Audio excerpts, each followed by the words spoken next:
Cada abeja, en su bondad extrema, escribe con el canto un apego a sus alas, para abrazarse y comprender la dimensión del aire.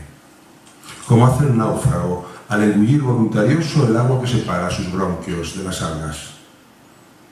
Toda abeja madruga si es el caso, lista para el hambre, las antenas, palpitante el élitro converso, atenta siempre a su labor cosechadora, su frágil equilibrio ponderado, su lugar en ese pánfilo azul que llaman horizonte, y somos todos.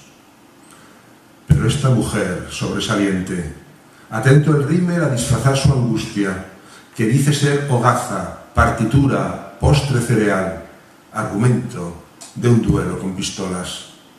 Esta mujer que tuvo lo que tiene, la matemática, la joven del violín, apuradora de versos con ginebra, imprescindible, imprevisible entonces, al son de una bachata, pasea por su rostro el dedo anular del desamparo.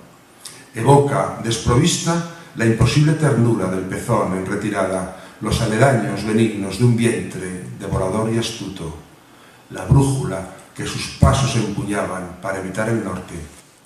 Y ahora tirita en su final, en busca del enjambre que unos llaman vida y los desesperados portal de la misericordia. Porque todo dedo admonitorio, todo escrutinio supuestamente inofensivo, toda invectiva, amenaza, pústula, sacramental divorcio, cualquier afirmación solemne, exclusión en apariencia maliciosa, augurio, semblanza, devastación urgente, caben en un cucurucho blanco. Toda flagelación en su disculpa, toda muerte en su envés, toda paz en su derrota y todo abrazo pendiente en la palabra nunca.